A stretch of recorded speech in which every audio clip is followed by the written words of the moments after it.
Magandang morning sa inyong lahat mga ka-channel. Panibago tayong video guys. Nagkuha lang tayo sa video sa ating camera dito sa labas. Habang sila nag-prepare, habang sila naghahantay sa kanilang ama na hatid sila sa school. So, ginagamit natin ang camera in the front para hindi na tayo lalabas. So, ngayon, ang mga anak ko guys, ready na to go sa school. Ito yung routine nila everyday. Ako man sana ang maghatid every morning sa kanila, pero ngayon masaya si Manay Tirang kasi nga tino-turn over ng aking asawa para daw maka-duty siya ng maaga. So siya na lang daw ang maghatid sa kaniyang mga anak sa school. Ako dapat yung maghatid kasi siya naman magsundo pagkahapon. So ngayon sabi niya ako na lang maghatid para mahaba daw yung trabaho niya doon. Para malaki ang oras niya ba. So, yan mga ka-channel, siya ang nagtitake over. So ngayon, tuwa yung nanay niyo guys kasi mamaya pag alis nila matutulog ako uli. Pagkatapos kong magyaw-yaw dito guys, tutulog ako uli. Kasi alam niyo ng nanay nila guys, panggabi yung trabaho guys. Nakakapagod panggabi guys. Alas 2 hanggang alas 10 dyan ang trabaho ng nanay nila guys. So ngayon, tuwang-tuwa ang nanay nila guys kasi siya ang maghahatid sa kanyang mga anak papunta sa school. Kasi, kakapagod din naman ako guys kasi alas 10 ako uwi, alas 11 na malapit na ako darating dito sa bahay tuwing gabi. Tapos, mag-aga magising kinabukasan kasi kailangan natin silang gisingin guys. So, ang hirap pa naman gisingin ito mga to. Mag-shagit ko guys, mag-shagit ko every morning guys kasi ang tagal magising guys.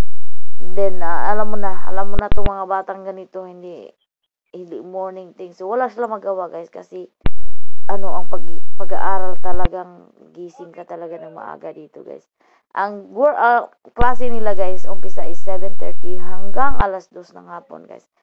Sa ko lang yun, sa bunso ko yun, pero yung panganay ko alas 8:30, 9 o'clock yata at saka until 3:30. So, hindi sila magkapareha ng oras guys kasi ang panganay ko nasa middle school na, ang bunso ko elementary pa lang. So, ayan, yan sila, unahin ng asawa ko yung bunso kunin sa school kasi siya yung unang lumabas, tapos maghantay na naman siya ng mga 1 hour and 30 minutes doon sa isang school. So, ganyan kami dito guys.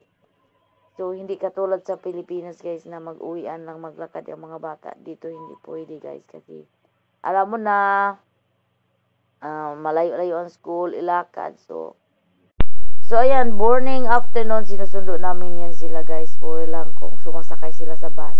So, hindi walang problema. So, ayun guys. So, mamaya matutulog na naman tayo guys ha. Kasi ang person natutulog. Paalis na sila guys. Yan sila.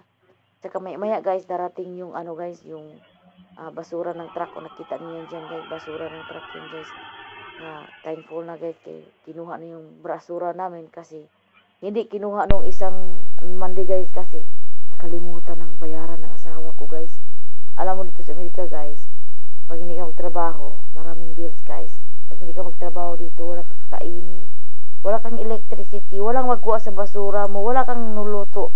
Kaya gayan kayo dito guys. Ang buhay dito, life dito guys is work. So, hirap pag wala ka trabaho dito guys. So, ayan, kinukuha na finally yung aming basura.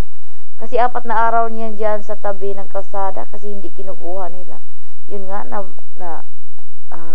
nakalimutan ng bayad ng asawa ko. Usually, every 3 months magbabayad ng asawa ko sa basura guys. So, ngayon, pagdating ng 3 months kayo, nakalimutan ng nagbayad na. Nagulat na lang kami pagka kinabukasan. Basura namin nandyan pa sa harap ng aming bahay. O diba guys? So ganyan dito sa Amerika guys. Kala nila buhay dito, masarap ang buhay. Simula nung umalis ako 2009 guys sa Pilipinas, hindi na ako nakapunta ng salon para magpa-manicure or something. Wala guys, kasi ang buhay dito is always work. So, ayan. Maganda lang dito guys, trabaho is binabayaran ka ng hourly. Yan, pero kayod ka guys para may kakainin tayo. Kasi pag hindi tayo kumakayod, wala tayong kakainin. Alright guys, ito lang muna ang aking video for today. I hope you have a wonderful day. Bye!